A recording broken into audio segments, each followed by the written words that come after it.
이번 설에는 절대 화 안 내야지. 현관문 앞에서 심호흡을 하고 다짐합니다. 하지만 문이 열리자마자 익숙한 엄마의 목소리가 들립니다. 아이고 왔나? 얼굴이 왜 이렇게 상했어? 밥은 챙겨 먹고 다니니? 걱정해서 하는 말인 거 머리로는 압니다. 이성적으로는 네, 잘 먹고 있어요. 걱정 마세요라고 해야겠죠. 그런데 뇌를 거치기도 전에 입이 먼저 반응합니다. 아, 알아서 한다니까. 오자마자 왜 또 시작이야. 방문을 쾅 닫고 침대에 얼굴을 묻고 이불을 찹니다. 미쳤어. 또 그랬어.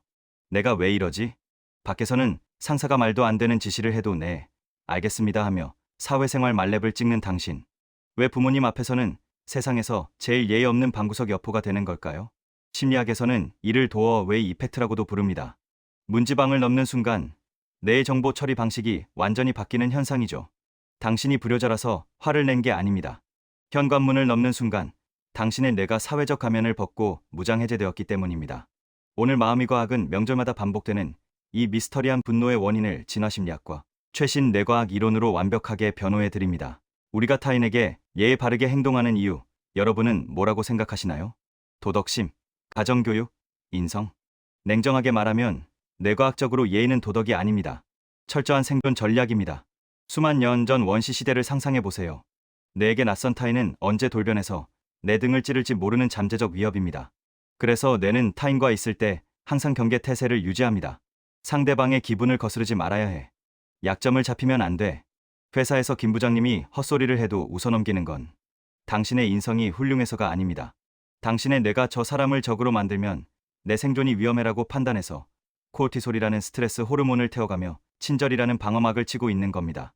그런데 가족은 다릅니다. 노스캐롤라이나 주립대의 스티븐 포지스 교수가 주창한 다미주 신경 이론은 이 현상을 아주 명쾌하게 설명합니다. 우리 신경계는 크게 세 가지 모드로 작동합니다. 첫째, 안전 모드. 표정이 부드럽고 목소리가 따뜻합니다. 둘째, 위험 모드. 싸우거나 도망칠 준비를 합니다. 셋째, 셧다운 모드. 생명 위협을 느껴 얼어붙습니다. 포지스 교수는 뉴로셉션이라는 개념을 제시했는데요. 우리 뇌가 의식하지 못하는 사이에 주변 환경이 안전한지 위험한지를 0.1초 만에 스캔한다는 겁니다. 그리고 우리 뇌에게 고향집, 그리고 부모님은 세상에서 가장 강력한 안전 신호입니다. 여기서는 내가 무슨 짓을 해도 죽지 않아. 이 사람들은 절대 나를 버리지 않아. 이 확신이 뉴로셉션에 감지되는 순간 뇌는 그동안 밖에서 에너지를 써가며 유지했던 무거운 사회적 가면을 바닥에 던져버립니다.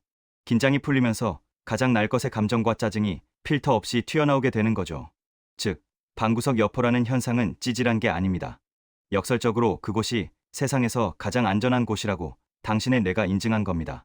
당신이 부모님께 짜증을 내는 건 부모님을 무시해서가 아닙니다. 내 밑바닥을 보여줘도 나를 품어줄 유일한 존재라는 무의식적인 믿음과 사랑이 있기 때문에 가능한 일입니다. 하지만 여기서 안심하면 안 됩니다. 가족이 안전한 존재라면 편안해야지. 왜 우리는 그들의 말 한마디에 발작 버튼이 눌리는 걸까요? 여기에는 내가 저지르는 치명적인 소통의 오류가 숨어 있습니다. 그렇다면 여기서 의문이 듭니다. 가족이 안전한 존재라면 왜 가족의 말에 더 화가 나는 걸까요? 안전하면 편안해야 하는 거 아닌가요? 여기에 두 번째 함정이 있습니다. 우리는 낯선 사람보다 가족의 말을 더 못 알아듣고 가족이 내 말을 더 잘 알아들을 거라고 착각합니다. 윌리엄스 칼리지의 케네스 사비츠키 교수와 시카고 대학이 보아즈 키사르 교수 연구팀은 아주 재미있는 실험을 했습니다. 부부 20쌍을 모아놓고 서로 등을 맞대고 앉게 한 다음 모호한 문장을 말하게 했습니다. 그리고 상대방이 그 뜻을 얼마나 정확하게 알아듣는지 측정했죠. 결과가 어떻게 나왔을까요? 충격적이게도 배우자끼리의 실제 이해도는 생판 모르는 낯선 사람과 대화할 때와 통계적으로 차이가 없었습니다. 그런데 배우자들은 당연히 내 남편이, 내 아내가 내 말을 더 잘 알아들었을 거야라고 과신했습니다. 연구팀은 이 현상을 가까운 사이의 소통 편향이라고 이름 붙였습니다. 영어로는 클로즈니스 커뮤니케이션 바이어스. 원리는 이렇습니다. 뇌는 상대가 가까울수록 투명성 착각에 빠집니다. 내가 말 안 해도 우리 엄마는 다 알겠지. 가족을 타인이 아니라 나 자신의 확장으로 인식하기 때문입니다. 키사르 교수는 이렇게 설명했습니다. 낯선 사람을 만나면 우리는 자동으로 더 많은 정보를 제공합니다. 상대가 내 상황을 모른다는 전제하에 친절하게 설명하죠. 하지만 가까운 사람에게는 이 과정을 건너뜁니다. 너는 당연히 알잖아라는 착각이 작동하기 때문입니다. 이제 이 이론을 명절 상황에 적용해 봅시다. 엄마가 결혼 생각 없니? 라고 물었다고 칩시다. 회사 동료가 물었으면 아직 준비 중이에요 하고 넘겼을 겁니다. 그런데 엄마가 물으면 화가 납니다. 왜냐하면 당신의 뇌는 이미 엄마가 모든 맥락을 알고 있다고 착각하거든요. 내가 지금 회사 일로 얼마나 힘든지, 연애가 얼마나 어려운지, 돈이 얼마나 부족한지, 엄마는 다 알면서 왜 나를 쪼는 거지? 엄마는 독심술사가 아닙니다. 그냥 궁금해서 물어본 거예요. 하지만 당신의 뇌는 구구절절한 설명을 건너뛰고 바로 서운함으로 전파합니다. 이건 소통의 오류가 아니라 너무 가깝기 때문에 생긴 뇌의 버그입니다. 사비츠키 교수는 이렇게 말했습니다. 상대가 나와 다른 정보를 가지고 있다는 인식은 효과적인 소통의 핵심입니다. 하지만 그 상대가 배우자나 가족일 때 이 인식은 놀라울 정도로 쉽게 사라집니다. 즉, 당신이 화를 내는 건 부모님을 무시해서가 아니라 역설적으로 부모님을 나와 한 몸이라고 생각할 만큼 깊이 신뢰하고 사랑하기 때문입니다. 자, 여기까지 두 가지를 알았습니다. 가족 앞에서는 무장해제가 되고 너무 가까워서 소통의 오류가 생긴다는 것.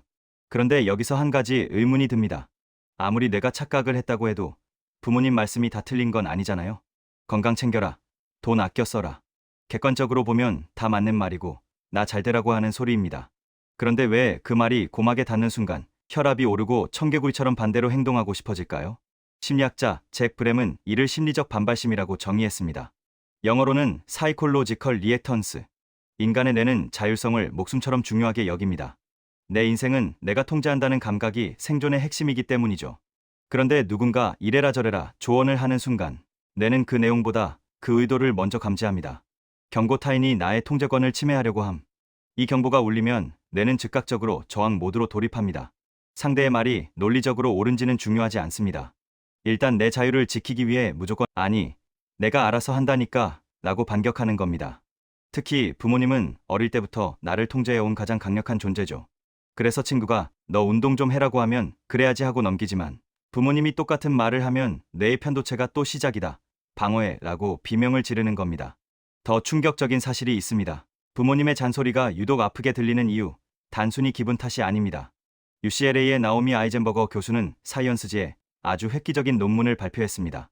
사회적으로 거절당하거나 비판받을 때 활성화되는 뇌 부위, 전방 대상피질이 놀랍게도 신체적인 고통을 느낄 때 활성화되는 부위와 정확히 일치한다는 겁니다. 즉, 명절날 친척들의 살 좀 뺐니, 취업은 했니 라는 말은 뇌의 입장에서 보면 언어폭력이 아니라 그냥 폭력입니다. 칼로 손을 베었을 때와 똑같은 고통 회로가 켜지는 거죠. 우리가 가족에게 화를 내는 건 성격이 나빠서가 아닙니다. 내가 지금 물리적인 공격을 당했다고 판단하고 나를 보호하기 위해 필사적으로 짖는 겁니다. 그만해. 나 아파라고 말이죠. 자, 여기까지 세 가지를 알았습니다. 가족 앞에서 무장해제가 되고 소통에 착각이 생기고 잔소리가 공격으로 느껴진다는 것. 그런데 마지막 결정타가 남았습니다. 바로 장소의 힘입니다. 심리학에 맥락 의존적 기억이라는 개념이 있습니다. 1975년 고든과 베들리라는 심리학자가 한 유명한 실험이 있는데요. 잠수부들에게 단어 목록을 외우게 했습니다. 한 그룹은 물속에서 외웠고 한 그룹은 육지에서 외웠죠. 나중에 기억력 테스트를 했더니 물속에서 외운 사람은 물속에서 더 잘 기억했고 육지에서 외운 사람은 육지에서 더 잘 기억했습니다. 같은 단어인데 그 단어를 처음 접한 환경으로 돌아가면 기억이 더 잘 떠오르는 겁니다. 장소의 냄새, 소리, 시각적 단서들이 기억의 열쇠 역할을 하는 거죠. 이걸 명절에 대입해보세요. 고향 집의 냄새, 낡은 소파의 감촉, 벽에 걸린 사진, 엄마가 부침개 부치는 소리, 이 모든 감각 정보가 당신의 뇌를 가장 오랫동안 그 집에서 살았던 시절로 데려갑니다. 10대, 사춘기, 부모님과 매일 부딪히던 시절, 몸은 30대, 40대 직장인인데 뇌의 소프트웨어는 15살짜리로 롤백됩니다. 이걸 심리학에서는 가족 퇴행이라고 부릅니다. 머레이 보웬이라는 정신과 의사가 가족 체계 이론에서 설명한 개념인데요. 사람은 원래 가족으로부터 독립하면서 감정적으로 분화, 즉 나와 우리 집을 분리하는 과정을 거칩니다. 하지만 이 분화가 완전하지 않으면 가족 시스템 안으로 돌아가는 순간 이전의 역할로 자동 복귀하게 됩니다. 어른 대 어른으로 대화해야 하는데 무의식은 여전히 부모님을 나를 통제하는 보호자로 인식합니다.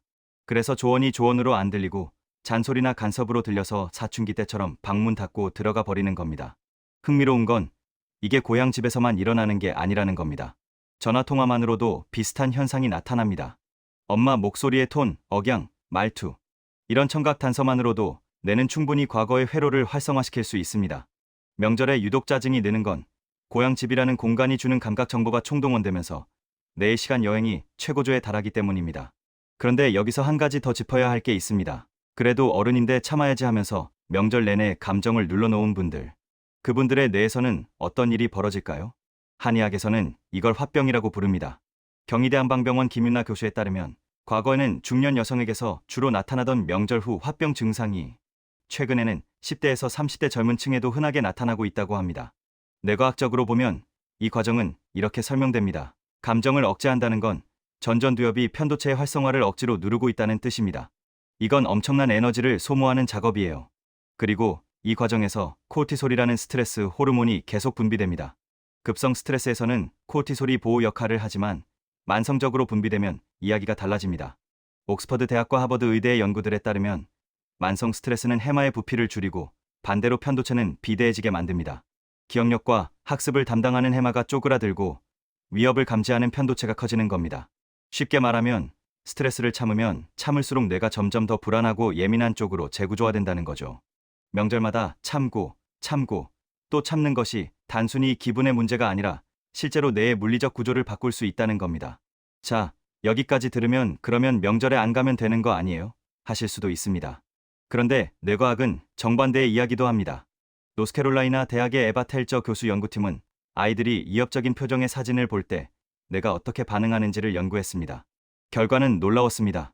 엄마가 옆에 있는 아이들은 편도체의 활성화가 현저히 낮았습니다.